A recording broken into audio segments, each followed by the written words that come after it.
to the important J. Yeah. J forward Jesus. Yeah. How did you get back to where you are with your walk with Christ? Let's talk about that. Okay, so what happened was, it happened with my brother, the one who I entered into the music video industry Yeah. with. Yeah. So he lived a very reckless life, very reckless. But what happened was, I realized that what the Bible says about to teach the child the path he should go, so when he grows up, he doesn't divert away from it. So the credit will still go to my mom and dad, because that was what they did. The seed was in us. So even though we went back into the world and we were doing all those kind of stuff, we were not really able to go all out, because there was still something that I think was talking to us. Me in particular, I couldn't go all out because something still kept pushing me. Was when I was living with my brother that it will be left with, let's say, even our last 10 cents, they will go and use it to drink. I saw it was very wrong, but then it was normal to them. When I was living with my brother, I was the only one going to church. So for me, I couldn't go all out. Yes, I couldn't really go all out. And something happened. Something happened that makes me connect what happened to what is happening right now. So we went to a funeral, and when we were coming home, we were supposed to die that day. We were just supposed to die. We were in one of my brother's friend's car. Yeah, we were in his car, a Mazda, white Mazda. So we had closed from the funeral. We were coming home. Something happened on the road from Koforidua to Accra. There was a huge truck in front of us, and it had parked, I think, timber. And the timber was extending out of the truck, and they had tied red stuff on the timber. So I don't know what happened, but it happened so much that we had two options. There was a ditch at the other side of the truck that it's either we dodge the truck, enter that ditch, and then veer into the bush somewhere and go and crash the trees in the bush, or we stay behind that truck and then crash under the truck. That was the two options. Me, when we were sitting in the car, that was what was playing in my mind. That was the options we had. And I'm sure my brother too, that was the option that was playing. My brother wasn't the one driving. It was his friend that was driving. And some way, somehow, I don't know what happened, and I still can't explain. The thing just stopped. What was about to happen just stopped.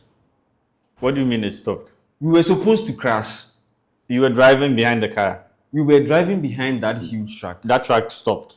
And you guys... I think the guy wanted to overtake. And when he came to this side, he realized that there was a huge hole where he was trying to pass, and the speed was too much. He was going to hit there, and then it would have turned him somewhere else. So he realized it wasn't going to help. So he had to quickly come back.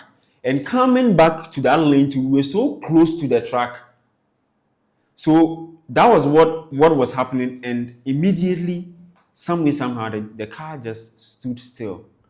The speed at which we were going to just came down, and then everything just stood still. And then we continued behind the huge truck like we were not about to crash it.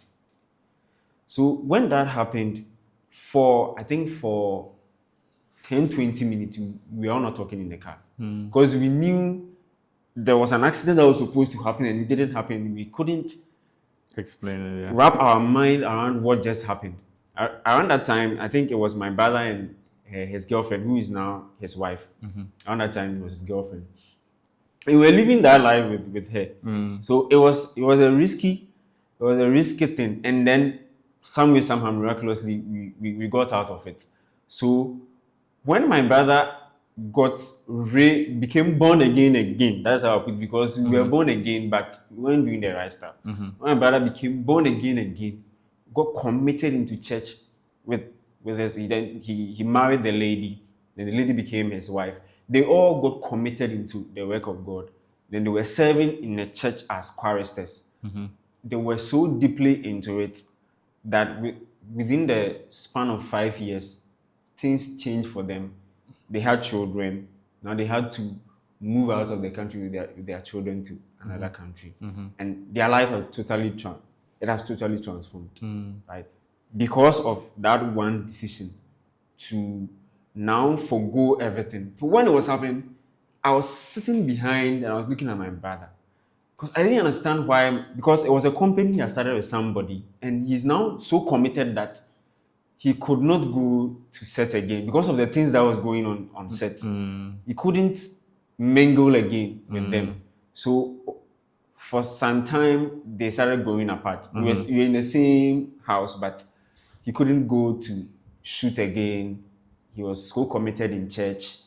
And then, they started growing apart. And then the guys rented elsewhere. And then we stayed in that house that we were. Then I also got pulled into it. One day I wanted to visit the church that had changed my brother, because the entire family was surprised that he had changed that much. So I visited. I was still Presbyterian. So I went there. It was an Assemblies of God church. And apparently the pastor was my brother's wife's cousin, Pastor Blessed Alex Kwadwo Owusu. God really blessed that man. That man changed my brother's life. It changed my life also. Because where we were heading was disaster. So it was your brother's wife who pulled him to that church? So it started with my brother's wife. Before they got married, something happened. She almost died. Yeah. So after she survived that, she realized that she had an encounter when, like, he was near death. So she had an encounter. So when she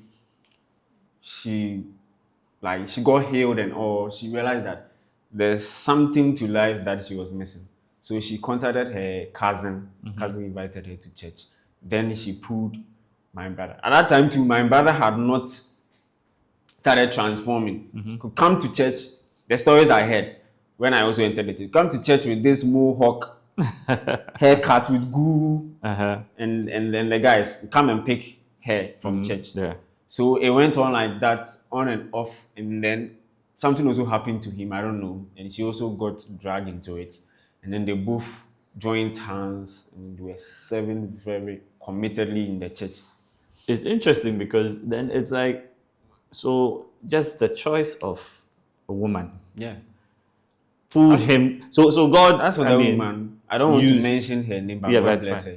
Yes, but so God used her to redeem your brother and also redeem you, in essence. And my brother kept telling me that there was a time at church he was sharing the testimony about his life experience, and I was even surprised when he mentioned it. He was like, there was one thing he was scared of, that it will pass through him, that my life will spoil.